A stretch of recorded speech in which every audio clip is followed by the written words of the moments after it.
Buenas tardes, soy Roque Reyes y esta es nuestra primera edición del podcast Ciencia Colosal totalmente en vivo. Hemos tenido otras ediciones, pero han sido de manera virtual gracias a la pandemia.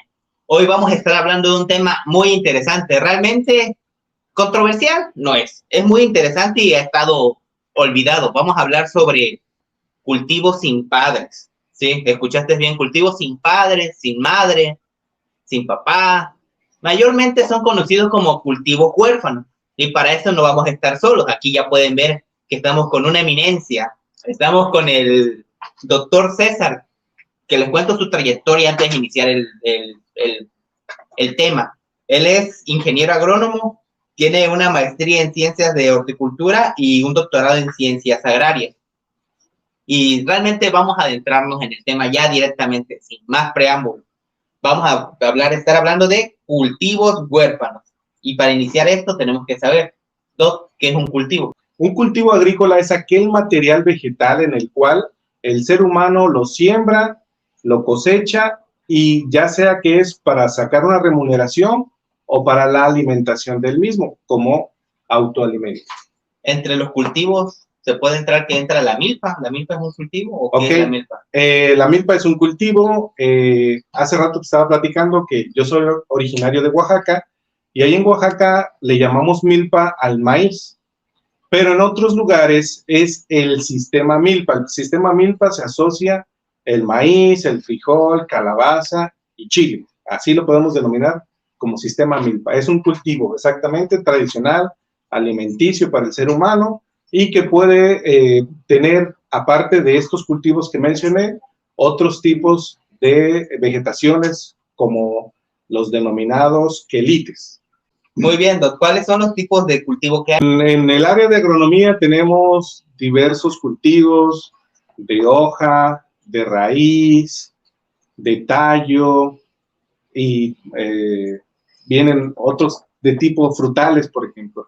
Hay diversidad de cultivos en los cuales sirve como alimento para el ser humano y también para los animales. También en esa parte creo que entran los famosos llamados monocultivos, policultivos. ¿Eso a qué hace referencia? Ok, bueno, como el prefijo mono es que es igual, un monocultivo es una extensión sembrada de cierto material vegetal. Por ejemplo, si tienes maíz en 100 hectáreas es un monocultivo. Y el policultivo indica que tienes muchos materiales vegetales en esa superficie. Como por ejemplo el sistema milpa, les digo, es maíz, frijol, chile y calabaza. Ahí se distribuye y ya eso hace una mayor diversidad. Hay insectos benéficos que pueden estar polinizando los diferentes cultivos que tengas ahí. Además, que puedes tener predadores naturales de los insectos patógenos. Ok, muy bien. Ya en esta parte ya quedó claro qué cosa es un cultivo, los tipos de cultivo. Ustedes ya saben si han ido a la milpa, no han ido a la milpa. Nos vamos ya con la pregunta, por lo que mayormente todos están aquí. ¿Por qué cultivos sin madre? O mayormente conocidos como cultivos huérfanos. ¿Por qué se le denominan así, doctor? Cultivos huérfanos. Ok, bueno, no es de que no tengan progenitores. Así es lo correcto decir. Que papá o mamá, no es cierto. ¿Por qué se le denominan cultivos huérfanos? ¿O por qué tienen ese término? Bueno, son cultivos que se siembran principalmente en África, en Asia y en Sudamérica, pero que no son de interés comercial o de interés científico, de estudio, por así decirlo. Pueden recibir otro nombre, estos cultivos huérfanos. Y aquí tengo una lista de cómo se denominan. Pueden ser cultivos abandonados, cultivos alternativos, cultivos para el futuro. Chequen bien esos términos porque por ahí aparece un término que se está utilizando actualmente o de moda. Cultivo olvidado. Cultivo inteligente del futuro. Bueno, así lo manejo. Cultivo indígena. Cultivo local. Cultivo perdido. Cultivo minoritario. Cultivo de herencia. cultivo de nicho, obviamente cultivo huérfano, superalimentos, cultivos tradicionales, cultivos sobreutilizados, cultivos sobreestudiados y cultivos sobreusados. Entre otro término es plantas maravillosas, así lo pone este autor, Tadei, en 2019 publicó este review y así maneja esos términos de este tipo de cultivo. La verdad, términos en algunos casos muy extravagantes, como superalimentos. ¿Les menciono algunas de las preguntas? Ah, ¿ya? Sí, adelante. claro que sí. Ok. Menciona de qué plataforma nos están preguntando. Porque De Facebook. Facebook. ¿Cuáles serían los depredadores naturales de las plagas de una milpa? Ah, bueno, avispas, por ejemplo, una milpa tiene mucho el insecto cogollero, el gusano cogollero. Es el de la gallina ciega, ¿no? No, ese es otro, ese es el de la raíz. Ah, ok. Ese es en el suelo. El cogollero, como su nombre lo indica, va comiendo el cogollo donde va creciendo el maíz. Y los depredadores naturales de ese tipo de insecto son avispas que llegan, ovipositan en la larva y crecen esas larvas adentro del insecto predador, o el insecto plaga, perdón. No solamente hay insectos en las milpas, también hay iguanas, se los digo por experiencia. Tengan mucho cuidado con la iguana. El grillo, por ejemplo, los grillos. Aquí hay en Tabasco un insecto que le dicen botijón o diabrótica. Ese también come mucho los cultivos cuando están en germinación. Y bueno, hay que controlarlo de manera orgánica o de manera química. ¿De qué sería de una manera orgánica y de qué sería una manera química? Bueno, una manera orgánica puede ser el uso de hongos entomopatógenos, el Beauveria bassiana o el Bacillus thuringiensis, que cuando se va alimentando la larvita genera problemas ahí gastrointestinales en el insecto y bueno, ya no te va a comer tu cultivo. Esa pregunta que hace, ¿quién hizo esa pregunta? Muy buena pregunta, miren. Juan Barajas Fernández. El doctor Barajas. Un saludo, doctor. Muy buena, porque eso nos da un preámbulo para entrar por qué son muy importantes los cultivos huérfanos en ciertas regiones. Más adelante vamos a estar tocando ese tema. Y vamos con la siguiente pregunta. ¿De dónde provienen o de dónde son los cultivos huérfanos, doctor? Ok, los cultivos huérfanos por lo general son o vienen de África, de Asia o están presentes en América del Sur. Eso no quiere decir que estén en otros lugares. Ya se han ido introducidos, entonces, por ejemplo, aquí en Tabasco tenemos materiales de África, materiales asiáticos. Pero, ¿y eso se consideran invasores? No. Son introducidos. Sí, si hay una legislación o una normativa donde diga que por el tipo de crecimiento es invasivo en un cultivo X, se puede catalogar. Pero si no se puede catalogar. Entonces, los cultivos huérfanos prácticamente se puede decir que provienen de los países en vías de desarrollo. Así es, países en vías de desarrollo, países en que todavía tienen un sistema agrícola muy tradicional, no tan tecnificado, países donde no ha llegado la industrialización, por así decirlo, y han desplazado esos materiales o esos cultivos, que son muy tradicionales. Muy bien, ahora, si tú quieres saber si has consumido cultivos huérfanos o alguna clase de productos de hecho tenemos una lista de cuáles son los tipos de cultivos huérfanos. Así es. Entre ellos, los más comunes, si tú eres de la región del sur de México, un cultivo que vas a encontrar ahí, que seguramente no sabías que era un cultivo huérfano, está la yuca, está la malanga, está la moringa, y aquí el doctor nos va a hacer menciones de otros. Ok, aquí tenemos la información súper actualizada. Tal vez algunos no conozcan algunos cultivos con el nombre que les estamos dando, pero bueno, por el nombre científico ya se puede buscar. Algo que me faltó mencionar al público aquí presente es que dentro de los cultivos huérfanos podemos clasificarlos en cereales, pseudocereales, leguminosas, semillas oleaginosas y frutales. La lista que les voy a decir va a ir en general. Por ejemplo, en los cereales tenemos al mijo.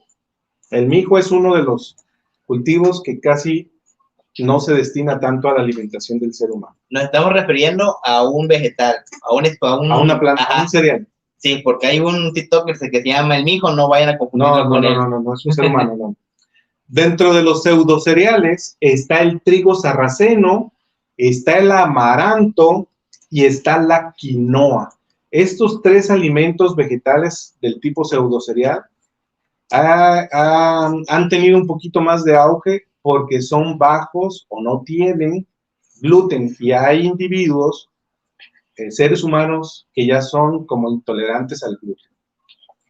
Tenemos las leguminosas. Dentro de las leguminosas destaca el frijol bambara, destaca el garbanzo, destaca el frijol caupí o caupí, que se le conoce también, destaca el horse gram, que es como gramo de caballo, o así tiene la traducción, las lentejas, exactamente, un caldito de lentejas. Exactamente también, y aquí en Tabasco se le conoce como chícharo de árbol, pero la productora nos comentaba que guandul se le conoce también, ¿no? Guandul. Bueno, ese también es un cultivo huérfano. Dentro de los vegetales, aquí destaca la ocra, destaca la moringa y destaca el baobab, que es una especie de África. De las semillas oleaginosas destaca la higuerilla. Yo la conozco como higuerilla. Es de la planta donde se obtiene el aceite de ricino. También destaca como cultivo huérfano. Tenemos dentro de las raíces o de los cultivos de raíces como por ejemplo, la yuca, que en otros lugares la conocen como cazaba, creo que así. Tenemos también el camote o batata, que es dulce, y la malanga. Aquí hay una parte muy importante. En otros lugares la malanga la conocen como taro. Así es. Si ustedes supieran la comercialización que está obteniendo este producto por medio de solamente modificarle el nombre a un nombre un poco más popular, pueden ir al Starbucks y dan bebidas de malanga. Hay frutas, están vendiendo productos artesanales de frituras de taro, cremas de taro, hay exfoliantes de taro, mascarillas de taro. Realmente se está llevando a una superproducción ya de la malanga, lo cual es muy importante porque a pesar de todo, pues es un cultivo huérfano y se le tiene que dar la importancia que deberían de tener estos tipos de cultivos. ¿Ustedes han consumido alguno de los cultivos que mencionamos? ¿O tienen alguna idea de que, no, pues, de acuerdo a la descripción que me dio el Doc César, yo creo que este cultivo es un cultivo huérfano? Porque ¿se imaginaban que la yuca era un cultivo huérfano? No. Bueno, y falta el ñame. El último de la lista es el ñame, que es un tubérculo parecido a la malanga o al macal, así de ese tamaño. ¿Alguien preguntó o alguien está diciendo si ya comió cultivo huérfano? Sí, de hecho, hay otras preguntas. Juan Valderas pregunta, si no tienen un interés comercial o de investigación, ¿por qué se realizan? Bueno. Eso, sí, vamos directamente. Si me pregunta ya eso, literal, vamos a pasar a la siguiente pregunta. Se las leo tal cual la describimos. ¿Se puede producir de manera comercial y qué tan rentables son los cultivos huérfanos? Ok. Y para responder al doctor Barajas, estos cultivos... Es Juan Valderas. Valderas. Bueno, perdón, Valderas. Perdón que era Barajas. Valderas, ya sé quién es. Juanito, te comento brevemente que estos cultivos tienen características únicas, tanto de resiliencia y resistencia a las condiciones climáticas actuales del cambio climático, como condiciones nutricionales únicas de ese cultivo. Recordemos que el suelo se está erosionando. Recordemos que la temperatura cada vez se está incrementando año con año, y la distribución de lluvias en las épocas de lluvia es ya de manera desuniforme. Y estos cultivos, a pesar de que no son comercialmente vistos, pueden aguantar, resistir y crecer en esas condiciones. ¿Por qué no son comercialmente bien vistos? Por su bajo rendimiento. Recordemos que hay cultivos que con la selección que ha hecho el productor ha ido incrementando el rendimiento, pero estos cultivos no tienen buenos rendimientos. Son más de nichos locales o de traspatio, por así decirlo, que eso no quiere decir que puedan llegar o que puedan llegar a tener un potencial en producción para ser rentables. ¿Puedo comentar lo del invernadero? Sí, sí. Ok. Por ejemplo, estos frijolitos que están aquí, en campo, cada planta te puede producir más o menos 10 gramos. Aquí está, perdón, es que yo estoy allá con TikTok. 10 gramos en campo. Pero resulta que si lo producimos en hidroponía o lo producimos en un sistema protegido, nos puede llegar a producir 100 gramos una sola planta. Para los que no saben, ¿qué es la hidroponía, doctor? ¿A qué se refiere con hidroponía? Ok, bueno, si nos vamos al origen etimológico, hidros es agua y ponía es cultivo. Entonces es cultivo de alguna especie agrícola sin la necesidad de suelo. Se puede utilizar un sustrato inerte con una solución nutritiva, ahí se puede producir ese tipo de cultivo. Un sustrato inerte hace referencia a, por ejemplo, piedras volcánicas, como la piedra pómez, el desonce. Normalmente estos cultivos son muy famosos porque lo que utilizarías una cantidad de espacio muy grande la puedes utilizar de la misma manera, pero de forma vertical, o sea, utilizas menos espacio. Esto se está llevando a cabo aquí en las ciudades. Mucha gente tiene su producción de hidroponía en el techo de su casa, ya que solamente los tubos están hechos con PVC. Puede ser de tubos de PVC, o pueden ser en bolsas, o incluso utilizan ahí en Monterrey de esas zapateras verticales, la rellenan con sustrato inerte. De las zapateras, literal, para los zapatos. Zapateras de zapatos, de esas sí. Grandes. Esa también se utiliza y ahí puedes poner plantitas y cosechar tu cultivo. Pero recuerden, si van a hacer eso, tiene que tener luz, no es que la van a meter en el baño de su casa, tiene que estar iluminado, las plantas necesitan luz para crecer. Así es. Y pues de la importancia comercial, te digo, la malanga o el tarot está haciendo ya de importancia comercial. Muchas, como menciona el doctor César, muchas de estos cultivos huérfanos tienen su importancia comercial de acuerdo a la región. Claro ejemplo, el tarot, tenemos la yuca también, la producción de yuca aquí en el Tabasco, donde estamos hablando, los mismos productores van al mercado y ahí la venden. Igual del plátano, que también entra como cultivo huérfano, ¿no? Sí, eso me faltó comentar. Dentro de las frutas, misteriosamente, el banano y el plátano están catalogados como cultivos huérfanos. Aquí vamos a hacer como un stop. El banano nosotros le decimos guineo en algunos lugares y el plátano es el plátano macho, el que se consume para freír. Para freír, exactamente. Pero también son catalogados como cultivos huérfanos, y a pesar de que hay extensiones, por ejemplo, aquí en Tabasco, donde es muy importante ese cultivo, en otros lugares no se puede sembrar. Bueno, pues ya respondimos tu pregunta. Bueno. Hablando de eso, hay una pregunta. ¿En algún momento un cultivo huérfano puede dejar de serlo? Sí, ¿cómo pasa de ser huérfano a no huérfano? Y lo adoptan. Ya está adoptado. Claro, porque es lo que le decíamos, si ya le está dando importancia la comunidad científica, si ya se está produciendo masivamente en volúmenes un poquito mayores, se puede convertir en un cultivo no huérfano, exactamente como lo que está pasando con el taro o la malanga, que antes nada más la comunidad latina lo pedía, porque es un alimento muy rico en carbohidratos, pero le están dando esa transformación en productos, ahorita ya es en helado, ya es malteada o ya es otro tipo de producto y está creciendo. Entonces, Si el volumen que antes se producía, que ahorita se superó, ya puede llegar a convertirse en un cultivo ya comercial. ¿Hay alguna otra pregunta? Bueno, sí. El mistiquil o larva que le sale al maíz en las raíces, ¿cómo se puede eliminar de manera orgánica? Saludos, doctor. Dios Doctor mío. Juan Baracas. ¿No será que es la de la gallina ciega? Sí, esa es, ¿no? El que le sale a la raíz es la El gallina ciega. mistiquil. Ujú. Bueno, ahí hay un problema, porque como la gallina ciega es una larva en el suelo, de manera orgánica, luego es un problema. ¿Qué es lo que se puede aplicar?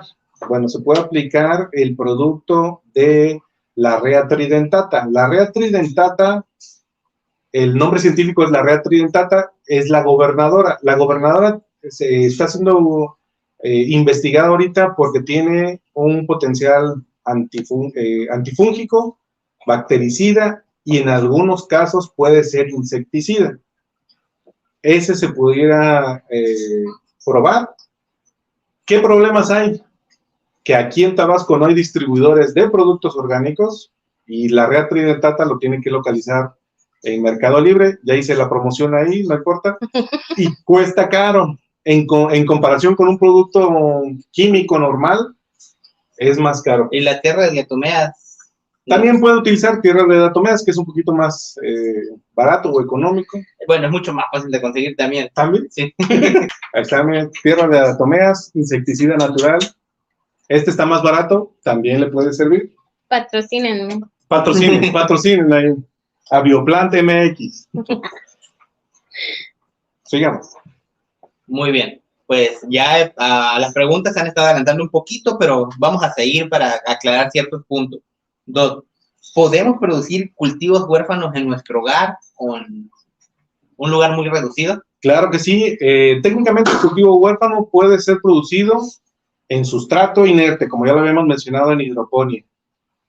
Ojo, hay un centro, no me acuerdo ahorita si es en El Salvador, que utiliza las llantas que ya no son útiles para los vehículos y ponen 3 llantas y colocan suelo para producir la yuca o la cazaba. Cazaba, yuca, malanga y ñame. Ahí. En bolsas de 20 litros se pueden producir los frijolitos, la moringa en macetas también, más o menos de 60 litros, pueden producir moringa y así sucesivamente con algún otro cultivo. ¿Qué alternativas tenemos a lo químico? Bueno, tenemos sustratos o materiales orgánicos, el vermicompost, el compost, incluso si eres un poquito de café, el café seco lo pueden incorporar ahí en el suelo para mejorar un poquito esa estructura. La cascarilla de arroz, en lugares donde hay cascarilla de arroz, también se puede utilizar para mejorar la estructura del suelo. Si quieren una clase de huertos urbanos, ahí coméntenla que ya el doctor ya con gusto se las trae. Ahí, que se mochen con la invitación, claro que sí. Sí, debemos de recordar que casi cualquier planta, te estoy diciendo casi cualquier planta puede ser cultivada, puede ser cuidada en una maceta. También tenemos que tener en cuenta que tenerla en una maceta no es lo mismo que tenerla en el suelo. Es mucho más controlable el ambiente en una maceta porque, está lloviendo, lleva 5 días lloviendo, la puedo mover a un lugar para que no se ahogue. Pero en el suelo se obtienen nutrientes ya directamente. ¿Sí o no? Es mucho mejor. Bueno, ¿usted qué considera? ¿Es mejor plantarla en suelo o tenerla en bolsas, por así decirlo? Bueno, ahí hay discrepancias, ¿no? Si es un suelo muy pobre, no te conviene tenerlo. Si es un suelo rico, de ese tipo de vega de río, los que traen material de escurrimiento, sí te conviene. ¿Qué es lo que está pasando ahorita? Los suelos se están erosionando, los suelos están perdiendo la fertilidad. Por eso en maceta es un poquito más controlado o se puede producir de mejor manera. Aquí en el trópico no tenemos tanto problema con la radiación solar. Estos cultivos requieren de una buena radiación solar. Son cultivos, hablando de fisiología vegetal, este en específico es de tipo C3. así, y requiere de mucha radiación solar y de mucha agua.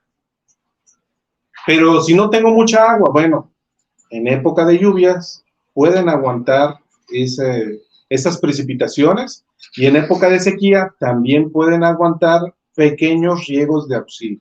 Y con eso puedes producir. ¿Hay alguna otra pregunta por ahí? Producción. Solo comentar. La yuca y la malanga se cultivan para autosumo, sin embargo, la yuca aumenta su demanda pese al mercado. La tortilla de yuca dice que está en 250 el saco de yuca.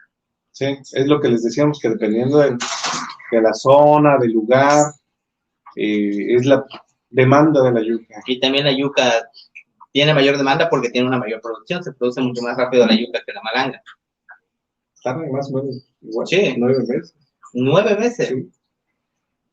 Pero, no, sí, es bastante, no. Está difícil de producción. 3 meses y medio y ya tienes. O sea, también hay que checar o hay que ver qué es lo que se requiere en el mercado, ¿no? Aquí en Tabasco tenemos terrenos inundables, terrenos donde se mantiene el agua, y la yuca le gusta eso. Bueno, no la yuca, sino la malanga le gusta un poquito eso. El pantano.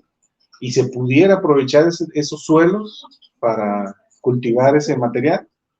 Y al fin y al cabo es un material que te va a dar un carbohidrato que va a ayudar a la alimentación del ser humano, niños, adultos mayores. Y la malanga no solamente se comercializa el tubérculo, también comercializan la planta como una planta ornamental, ¿no? Producción nos puede dar un enfoque de eso. Sí. ¿Cómo se llama esta planta? Calocasia. Colocasia. Es colocasia. Sí. Como ornamentales, exactamente. Sí. Aquí en su casa tenemos también esas plantas como ornamentales. Sí. Bueno, Doc, vamos a la siguiente pregunta. ¿Usted cree que la crisis alimentaria, porque si no lo sabían, el planeta está pasando por crisis alimentarias, como en las películas, el planeta siempre está al borde de la muerte? ¿Usted cree que la crisis alimentaria se podría combatir con los cultivos huérfanos? Ok, claro que sí. Como preámbulo, vamos a poner que somos más de 7.800 millones de habitantes en el planeta Tierra. Para el 2050, perdón, está más o menos pronosticado 9.700 millones de habitantes. Vamos, o ya estamos en crisis alimentaria. ¿Por qué? Porque la población se va incrementando y los cultivos que hay actualmente no aportan los minerales necesarios para el ser humano, los aminoácidos, y ahí hay un término que la FAO... ¿Qué es la FAO? La FAO Ajá. es la... ¿Cómo se llama esta cosa? Se me olvidó ahorita. Organización... ¿Qué? ¿Puedes darme producción? A ver, producción, ¿cómo es la FAO? ¡Qué oso! Organización de las Naciones Unidas para la Alimentación y la Agricultura. Eso me... La FAO. La FAO introduce un término como hambre oculta. Podemos estar comiendo este frijol, ¿sí? Pero ese frijol no te va a aportar los elementos necesarios para que el ser humano se desarrolle. Y es lo que está sucediendo ahorita. Los alimentos que estamos comiendo ya no son como antes de nutritivos, ya no son como antes de elementos minerales esenciales, y está ocasionando en el ser humano esas deficiencias de elementos, que se llama hambre oculta. Entonces, con respecto a la pregunta, estos cultivos son muy importantes para esa seguridad alimentaria y nutricional, que así se complementa, seguridad alimentaria y nutricional. Pero pues eso, a pesar de que está pasando eso, los agricultores como que intentan prevenirnos, ¿no? Con el ciclo de cultivos, ¿no? Que esta temporada siembro frijol, la siguiente maíz y así, ¿no? Sí, en cierta medida se ha preservado en algunos lugares. ¿Por qué? Porque, por ejemplo, dice el agricultor, ahorita voy a meter maíz, intercalo el maíz con el frijol que le va a dar nitrógeno atmosférico al suelo, pero si no hay precio en este producto, simplemente no lo siembran y nada más siembran el maíz. Entonces, tu suelo ya no recibió esos aportes que te iba a dar el frijol y ahí nada más se quedó el maíz. Y se lo meten luego de manera química, ¿no? Y luego puro fertilizante, exactamente. Entonces, ahí involucras estructuras del suelo. Si tu suelo es ya muy pobre, tienes que meterle agroquímicos, pero si no tienes microorganismos benéficos en el suelo, no se pueden aprovechar, o le meten mucho fertilizante. Con la precipitación de aquí del estado, ese nitrógeno en exceso se lixivia, o con la radiación en exceso que tenemos aquí, ese nitrógeno se convierte en un gas y se volatiliza. Entonces, hay que saber cómo fertilizar, hay que saber la cantidad que necesitan los cultivos de aportes para que tú puedas producir de una manera adecuada. Y algo que no se está utilizando o no se ve tan bien aquí es los residuos de cosecha. Los residuos de cosecha deben de permanecer ahí en el terreno, en el suelo, en la superficie del terreno, porque va a propiciar que esos microorganismos se estén multiplicando y conservando y mejorando tu suelo. Sí, se compostan, ¿no? Ajá, se va composteando, exactamente. Ok. Bueno, ya estamos casi de... Bueno, ¿qué? ¿Va ¿Otra pregunta? Sí, de hecho, creo que hay 2. 12 preguntas. 2. Ajá. La pérdida de calidad de los alimentos vegetales es por el deterioro de los suelos por la actividad antropogénica. En efecto, así es, como actividades extensivas que se siembra, no sé, maíz y no se mete al siguiente ciclo frijol, se va perdiendo, se va erosionando el suelo. Recuerden, los minerales son un recurso no renovable. Los minerales que están en el suelo, al igual que el suelo, creo que también se cataloga como un recurso natural no renovable. La arena también no es renovable. Se cataloga como un recurso no renovable. ¿Qué es lo que sucederá? Pues métele químico. Métele tal fertilizante. Droga el suelo. Métele, no hay problema, no pasa nada. No, sí pasa. Que métele mucho insecticida, no pasa nada. Sí pasa. Métele herbicida, sí pasa. Todas esas moléculas inorgánicas permanecen ahí en el suelo e indirectamente se contaminan, y ya cuando tú quieres mejorar un suelo o quererle meter un cultivo bueno al suelo, vas a tener un bajo rendimiento. Me voy a meter un poquito aquí como de edafología. Si tú quieres mejorar un suelo, ¿qué es lo primero que tienes que hacer? Meterle microorganismos, meterle esa microbiota que está ahí presente en el suelo, meterle leguminosas para que te ayuden a fijar nitrógeno atmosférico, y ya posteriormente puedes meter otro cultivo. De esa manera pues, lo puedes mejorar. Para los que no están en el área de biología o todo eso, no todos los microorganismos o bacterias son malos. Hay microorganismos buenos. Y entre esos, pues también nosotros tenemos microorganismos buenos. ¿Por qué creen que luego venden el Yakult con lactobacilos? Tenemos que tener microorganismos. Esos microorganismos buenos hacen que no se propaguen o se reproduzcan los microorganismos malos, por decirlo de alguna forma. ¿Cuál era la pregunta que nos habíamos quedado? No, te estaba preguntando, ¿no? Sí, de hecho ya hay otras. A ver, adelante. Ok, si se usara un sistema de milpa con cultivos de maíz, calabaza, frijol, chile y yuca, y se tecnificara o se diera mejor manejo orgánico, mejor que el tradicional, ¿aún serían cultivos huérfanos?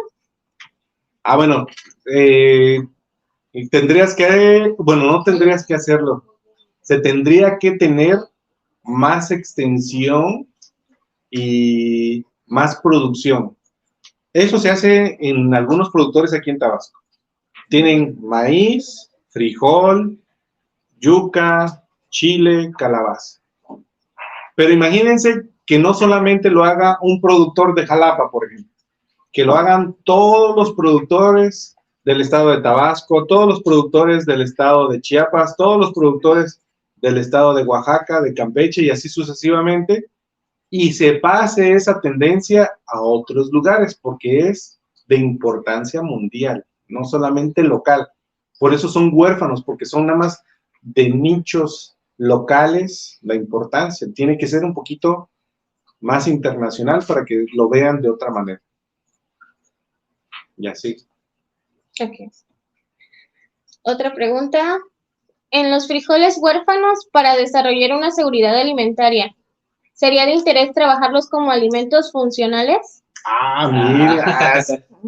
Que por ahí hay una pregunta similar de lo que hemos estado haciendo. Así es. Técnicamente sí. ¿Puedo adelantarme? Sí, adelante. Sí, ok. Bueno, ya le pedí permiso aquí al MEC. Por mientras, aquí yo les voy a estar enfocando los frijoles. En las dos cámaras, porque tenemos multitransmisión, tanto en TikTok como en Facebook. Cualquier leguminosa puede ser mejorada, hablando nutricionalmente o de sus compuestos funcionales, con técnicas agronómicas, técnicas biotecnológicas o técnicas genéticas.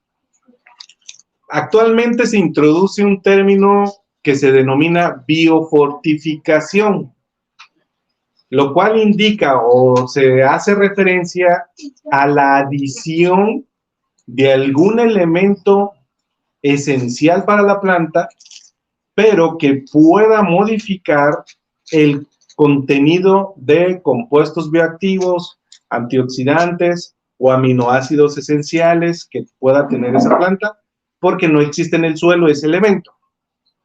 ¿Qué elementos se han estado trabajando actualmente? A nivel mundial, no solamente local, el hierro, zinc, selenio y el yodo. Por ahí podrán decir, oye, pero el yodo está en la sal.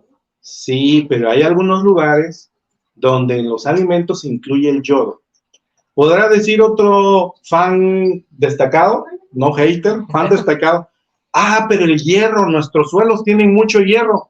Ok, sí, pero en algunos otros lugares no hay hierro. Zinc. Fans destacados pueden decir, nosotros tenemos suelos con bastante cantidad de zinc. Perfecto, puede haber zinc, pero puede haber algún otro elemento o un metal pesado y eso puede ser contraproducente. En cambio, el selenio, ahí sí podemos destacar que del centro al sureste de México, los suelos son deficientes en zinc por actividades volcánicas. En selenio. Perdón, en selenio, sí, perdón. En cambio, para el norte, los suelos son destacados en selenio. Y cada uno de estos elementos va a estar cumpliendo una función en la planta para sintetizar algunos compuestos bioactivos o aminoácidos que nuestro cuerpo puede necesitar o necesita para el óptimo funcionamiento. Entonces, sí, estos frijoles o cualquier cultivo huérfano son sujetos para biofortificación e incrementar ese compuesto bioactivo. El doctor César dice que el selenio es deficiente del norte, del centro para abajo, por la actividad volcánica. ¿Y por qué la actividad volcánica? Porque a altas temperaturas se degrada, ¿no? Se volatiliza, se transforma. Con temperaturas muy elevadas, se transforma ese elemento en un selenio orgánico y se pierde. Entonces, por eso en el suelo no hay. Se volatiliza. ¿Otra pregunta? Sí. ¿Qué diferencia mejora mejor el suelo de cultivo? ¿La quema o la inundación de la parcela? Buena pregunta, muy bien. Bueno, aquí hay que tomar en cuenta lo siguiente. La quema lo único que va a hacer es transformar ese material seco y dejar la ceniza, que en la ceniza están los minerales. Y así cuando salga el nuevo cultivo o el pasto, va a tener esos minerales fácilmente disponibles. La inundación lo que puede hacer es dejar ese suelo sin partículas de aire, entonces ahí te va a producir como una anoxia, una pudrición, donde puedan intervenir bacterias y pueda ser contraproducente. Normalmente yo estoy en contra de la quema, Entonces soy en contra de la quema. ¿Por qué? Porque aquí lo hacen para sacar los pochitoques del popal. Entonces, sí, se hace eso, pero bueno, si quieres hacer una quema controlada, puedes hacer una quema controlada. Pero de una quema es mejor cortarlo y dejar, como mencionaba hace rato, que se composten ahí para que bueno, los y mismos... está la tercera opción, exactamente, está la tercera opción que no me lo diste, dejar el rastrojo ahí y fomentar que esas bacterias que están en el suelo degraden esa materia o esa celulosa de los cultivos, ¿no? Entonces, eso sería lo más adecuado, poner microorganismos en tu suelo para que degraden ese residuo orgánico. ¿Alguna otra pregunta tenemos? Directa, ya no. Por ahorita no. Muy bien, pues realmente estuvimos planeando el podcast hace un ratito, las preguntas que íbamos a estar diciendo. Desde pandemia.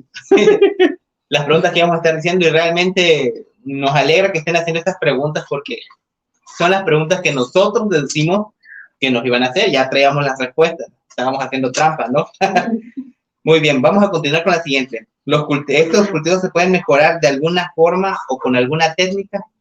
Sí, normalmente, pues ya se lo había comentado, es manejo agronómico, biotecnológico y genético. Para abundar más sobre lo de los compuestos bioactivos, podemos decir que estos cultivos huérfanos tienen una característica única, como por ejemplo el sabor o contenido de antocianinas o contenido de carotenoides, de cualquiera que estemos hablando, y cada una de estas técnicas te va a permitir que se duplique o se triplique ese compuesto bioactivo. Por ejemplo, aquí con los frijolitos nosotros tenemos frijolitos cowpea de diversos colores. Cada uno de estos frijolitos va a tener ese compuesto bioactivo en mayor cantidad. Y ojo, también tenemos compuestos antinutricionales, que esos también se deben de reducir porque a la hora de ingerirlos puede hacer como un efecto antagónico con la vitamina C. Entonces, por ejemplo, este es el contenido, este es el frijolito rojo. Este frijolito, por el color de su testa, te aporta ciertos compuestos bioactivos que el frijolito... ¿Qué es la testa, doctor? Bueno, para aquellos que no son del área de agronomía, la testa es esa pequeña capita que tiene el frijolito, el recubrimiento que tiene el frijolito, ¿no? Si tú lo partes, se le cae como una cascarita, por así decirlo, esa es la testa. Y ese color de testa te aporta compuestos bioactivos únicos para la alimentación del ser humano. El frijolito rojo tiene cierto compuesto bioactivo que el ojo café normal no lo tiene. Y, por ejemplo, este que es mitad blanco y mitad negro, también tiene buen contenido de antocianinas o buen contenido de fenoles totales, que cualquier otro de color claro no lo tenga. Así, por así decir. Sí, y entre las técnicas, pues que ya se estuvo mencionando, que es la principal, una de las principales es la biofortificación, ¿no? Agronómica, genética o biotecnológica. Y se me pasó a comentarlo, si queremos que el cultivo tenga, por ejemplo, más metionina o más cisteína, bueno, podemos adicionarle selenio para que se transforme en seleniometionina o seleniocisteína. Bueno, que yo quiero que mi cultivo de cazaba o yuca tenga más vitamina C, bueno, se le hace también con biofortificación para que se incremente la vitamina C.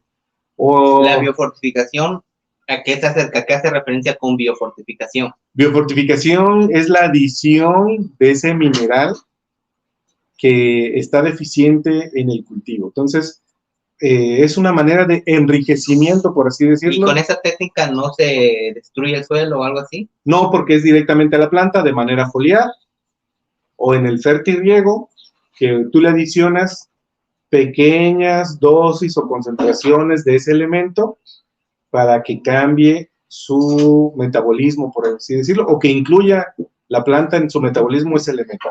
Y sí, así sería otra forma de combatir la crisis alimentaria, porque no estaríamos lastimando los suelos. Esa es seguridad alimentaria y nutricional. Estamos hablando de lo nutricional.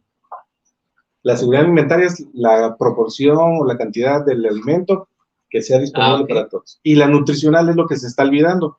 Podemos comer una manzana que por afuera está bonita, pero por adentro no te va a aportar nada más que glucosa o azúcares. Nos hace una pregunta Francisco Flores.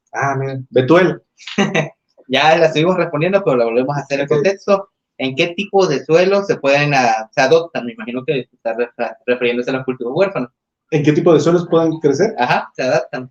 Bueno, en general, suelos franco-arenosos, que son los mejores suelos.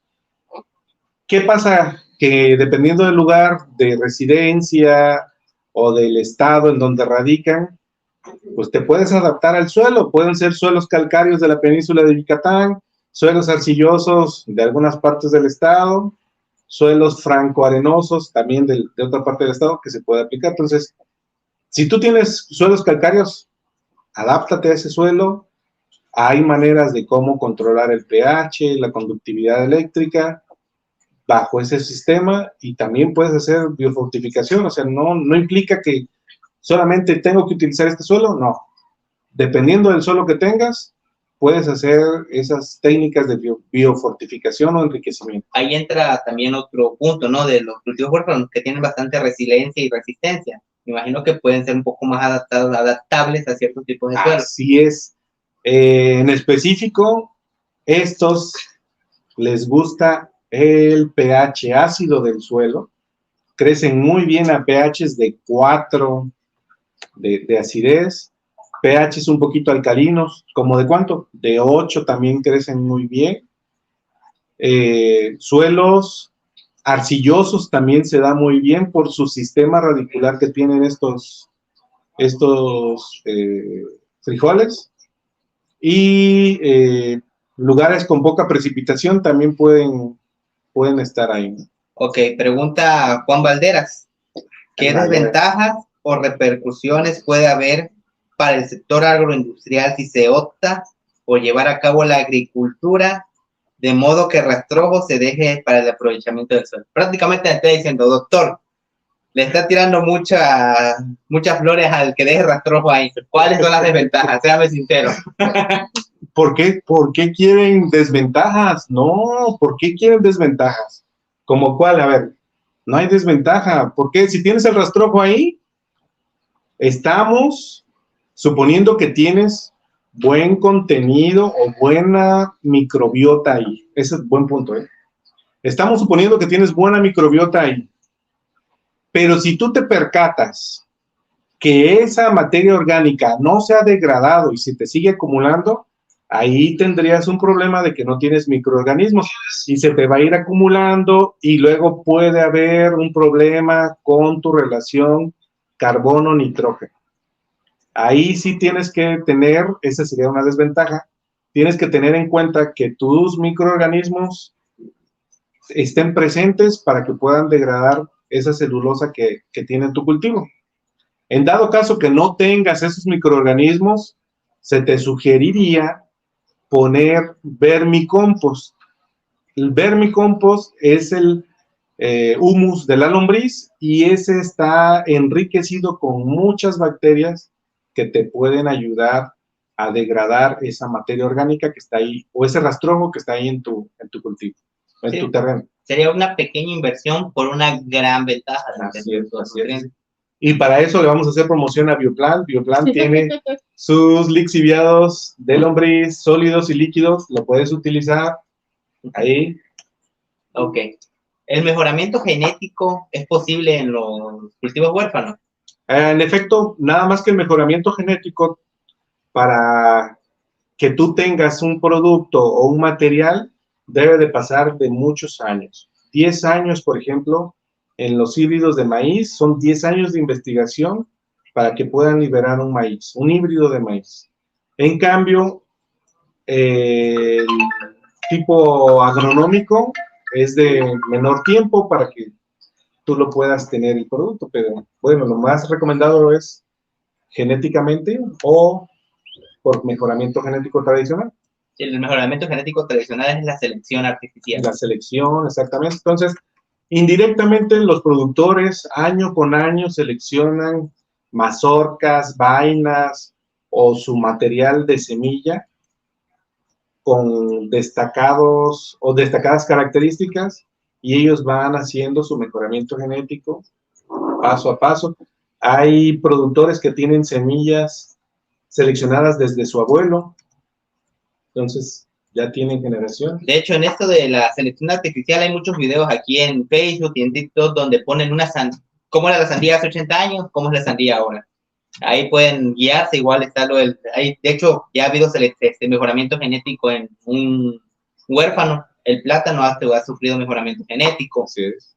Realmente en esta zona del mejoramiento genético es muy interesante porque es un mejoramiento genético tradicional. Uno de los ejemplos más grandes que posiblemente conozcan es el del maíz. Desde la antigüedad, desde la época prehispánica o desde antes quizás, ya se estaba seleccionando el mejor maíz. Y es que llegamos a tener el maíz que conocemos ahora. Así es. Sí, bueno, no solamente el doctor tiene los conocimientos teóricos de cultivos huérfanos, dice, pura teoría que sabe el doctor. El doctor César, estos frijoles que ve aquí, él mismo los produjo y nos va a contar un poquito de la forma en que los produce. Tiene sus postdoctorantes también trabajando en este tipo de cultivos. Ok, bueno. La siembra de estos frijoles ya tiene desde hace 10 años.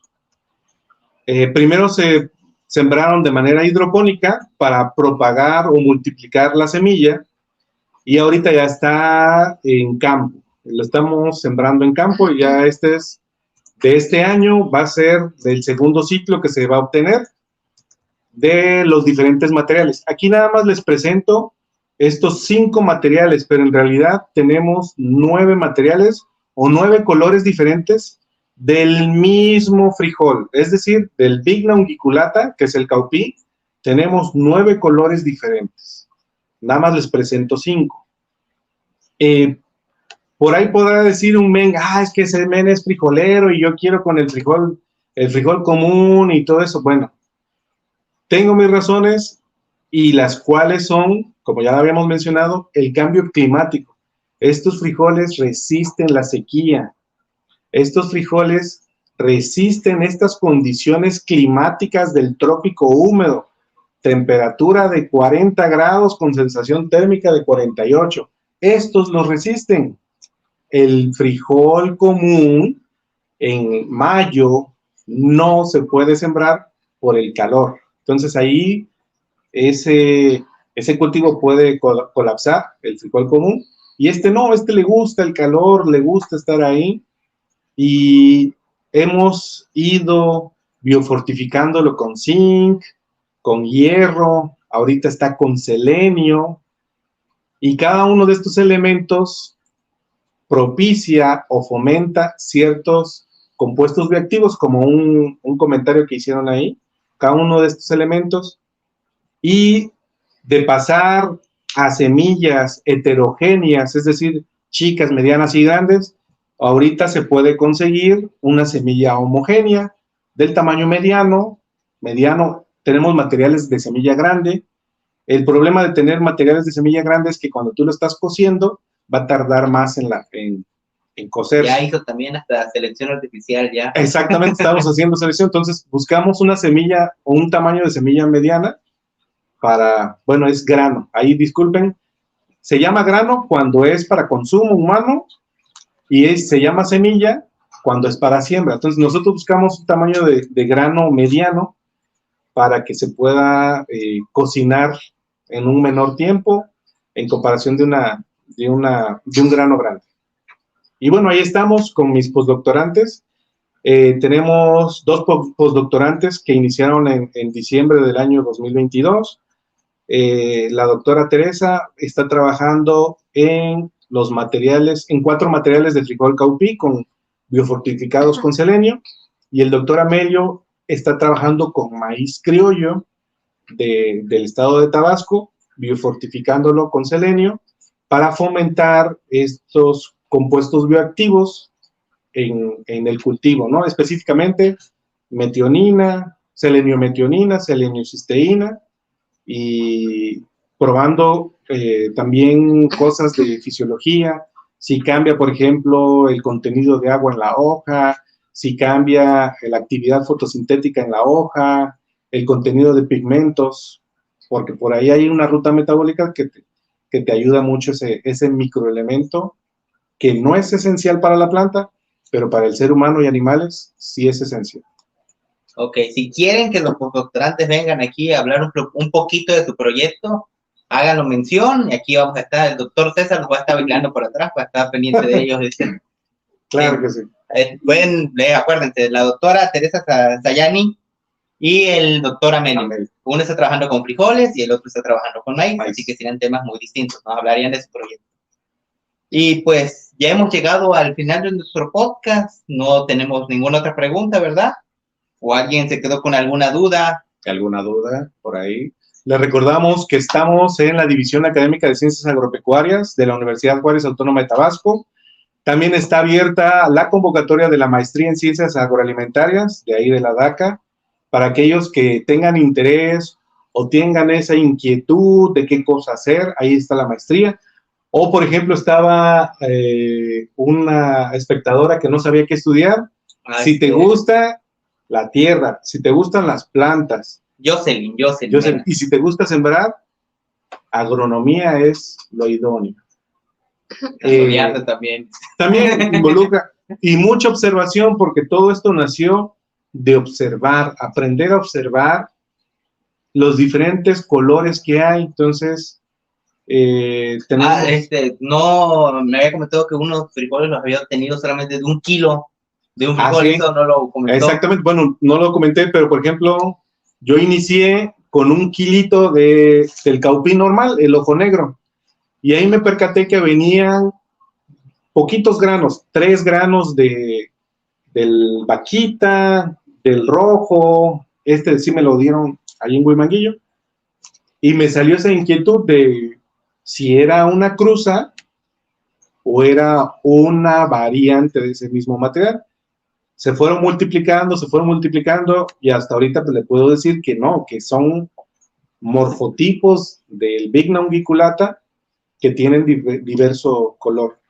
El ciclo pasado conseguimos uno que es ojo rojo, que apenas se multiplicó, por ahí tengo las semillas para sembrarlas y multiplicarlas.